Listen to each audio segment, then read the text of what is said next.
Welcome to JK men's sir. நம்ம இப்போ ட்ரெண்டிங்ல இருக்க ப்ரீமியம் ஃபேப்ரிக், இம்போர்ட்டட் ஃபேப்ரிக்ல digital print with back print பார்க்க போறோம். ஸோ இது மெயினே weightless fabric, drop shoulder finishing, இது baggy style. So print quality and then இந்த ஃபேப்ரிக் நீங்கள் வியர் பண்ணாலே மோஸ்ட் கம்ஃபர்டபுளாக இருக்கும். கலர்ஸ் 5 to 6 கலர்ஸ் அவைலபிள் இருக்கு. ஸோ ஒன்றா நான் காமிக்கிறேன். சைஸஸ் பார்த்தீங்கன்னா M to XL அவைலபிள் இருக்கு. ஸோ இது premium printed and then fabric வந்து இம்போர்ட்டட் ஃபேப்ரிக்கு. ஸோ இந்த கலெக்ஷன்லாம் ரொம்ப ரேர் கலெக்ஷனு.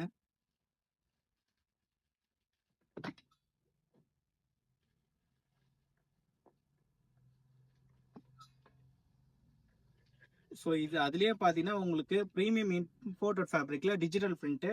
ஸோ இந்த பிரிண்ட் வந்து உங்களுக்கு ஃபேப்ரிக்கோட மெர்ஜாக இருக்கும். ஸோ வாஷ் பண்ணிங்கன்னா இதோட இது சிங்கேஜ் மிக்ஸ் ஆகாது. இதில் வாஷிங் கேரண்டி இருக்குது இந்த ஃபேப்ரிக்கு. இதுவும் சைஸ் M to XL வரைக்கும் அவைலபிள் இருக்குது. ஸோ நீங்கள் பார்த்த எல்லா ஷர்ட்டும் ப்ரைஸ் பார்த்தீங்கன்னா உங்களுக்கு 700 750 தான் வரும் உங்களுக்கு. நான் அது உங்களுக்கு டிஸ்கிரிப்ஷனில் மென்ஷன் பண்ணுறேன். Thank you guys.